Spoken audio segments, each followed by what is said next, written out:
What is the weirdest advice you have heard that is strangely effective?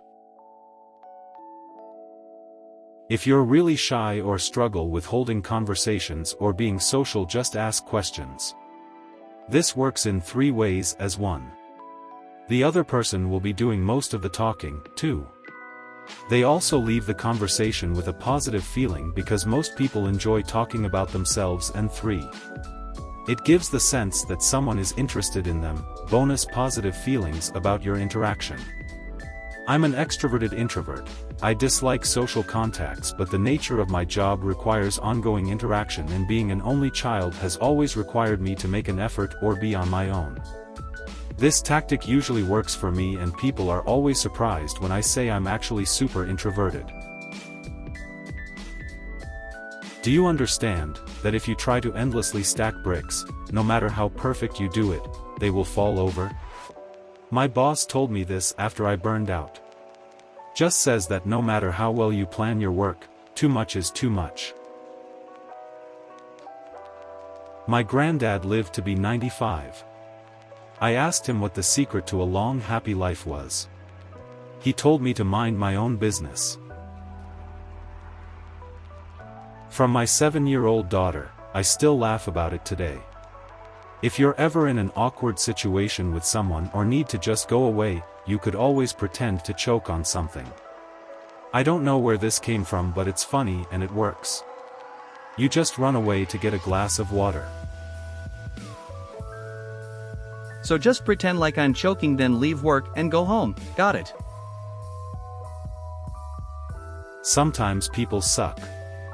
It really made me stop and think about how some people just suck, and the only thing I can change is how I let it affect me. I became a much less angrier person. I hardly have road rage anymore, and just generally happier. Make them tell you no.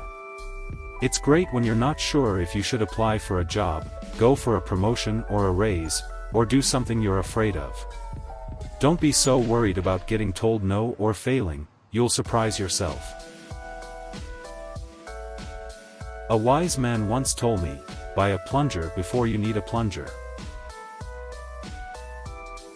If you sit quietly while everyone else fucks up, you're going to win big.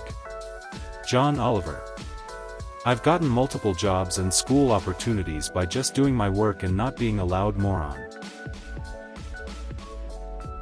If you need to remember something, write it 3x or say it out loud 3x. Always weird when you repeat something verbally 3x, especially names. A coworker told me that when someone has the hiccups, you tell them, "You're not a fish." The amount of times this has worked has convinced me she's a witch. I have texted her at least a half dozen times whenever it worked. At one point while I had the hiccups and asked a friend to tell me I'm not a fish. Worked. Fucking sorcery. If looking for something in a low-light environment, try to use your peripheral vision. I read about it in an old World War II manual about aerial combat at night. It has something to do with how eyes work. It has helped me many times over the years. For finding stuff in a darkened room, or outside in a field at night, not aerial combat. Don't give excuses unless they ask for it. I.e. If you are late for work, just say that you are late. Not why you are late. Anger and remorse are shadow companions, with remorse always a step behind. I took control over my temper issues by reminding me of this one-liner. Hope this works for you, too. 2 from elderly Southern relatives. Something ain't nothing, taking 5 minutes to work out, clean, work on a big project, etc. is better than 0 minutes. We often think we've got to do 2 hours of rigorous work or it doesn't accomplish anything. Time will pass either way.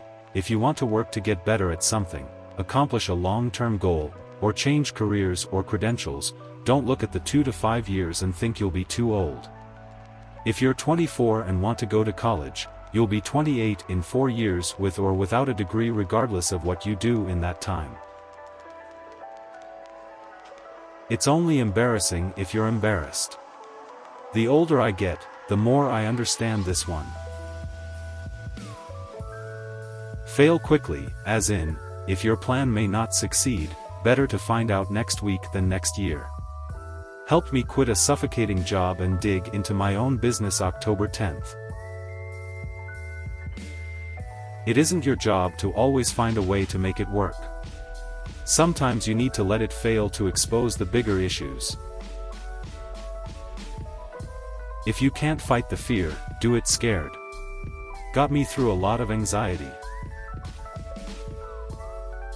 My mother always said, go back to basics, whenever I was struggling mentally.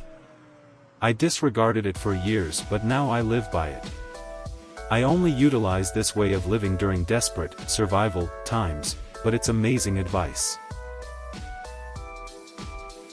Don't beat yourself up forever. Beat yourself up once, then move on. Mr. Homer Simpson. If you want to buy something, wait 24 hours, and if you still want to buy it afterwards, then buy it. This has really cut my impulse buying down and has made saving money extremely easy. Don't pass a pig truck on the outside of a sharp curve. My dad, on the occasion of my earning my driver's license. 30 years later, I'm behind a pig truck on some fairly twisty/turny highway. It's going slow AF, so I want to pass. But there's a sharp right-hand curve just ahead. Dad's voice, R.I.P., Pops, comes down from the heavens like Obi-Wan telling Luke to use the Force. Except that it's that same advice. I hang back a few seconds, only to see a sheet of liquid pig feces wash out of the densely packed pig truck's trailer floor. It misses my car completely but totally coats the two cars that went around me and tried to pass the truck. Dad's voice, remember. The Force will be with you. Always. When writing an email, leave the recipient field until last. People don't always remember what you say but how you make them feel. Stressed, upset, panic attack, ennui? Put an ice cube in your hand. Move it around your hand until it slowly melts. It takes about 5 minutes. Primary effect, the cold on your skin grabs your brain's attention. You stop thinking about what was stressing you out and feel present in the moment. Secondary effect, the cold cools your blood, which goes into your heart and slows down the beating. As your heartbeat slows to maintain your body heat, your lungs breathe more slowly as well. It forces you to breathe, which calms you down. After 5 minutes of this, you will feel much calmer, if slightly drippy. No one thinks about you as much as you do. Meaning we're all worried about people thinking about the tiniest embarrassing things we do, when no one really cares. It gave me freedom to take on more challenges and not worry about failure. I tell my daughter to add the word, yet, after anything about lacking something. I don't know how to play this game. Becomes, I don't know how to play this game yet. That sort of thing. It's meant to redirect negative self-admonishment into a drive to grow and learn. And apparently it's sinking in, because she will say something like, ugh, I can't make it up this hill, while we're out bike riding, and then catch me looking at her, give a big eye roll and go, yet, in the exact tone you think a teenage girl would use. Then she ends up sometimes just rage succeeding to prove the point. It's great. She's going to be at least 3 times better than me, low as that bar may be. Do jazz hands in front of wasps and they'll fly away. You'll look like an idiot, but it's working. Do not try any drug that will inspire you to suck dick in an alley for more. It's solid advice for young adults. Rinse your cereal bowl straight away. That stuff sets like concrete. This is one I came up with to explain my self-esteem. You can't sad your ugly away. I woke up one day after years of torment, a lot of which from myself, and realized that being upset about how I look won't make me any prettier, so I may as well just own my looks. I can fix what I can, but being upset about it ain't gonna do shit, may as well love my fugly self.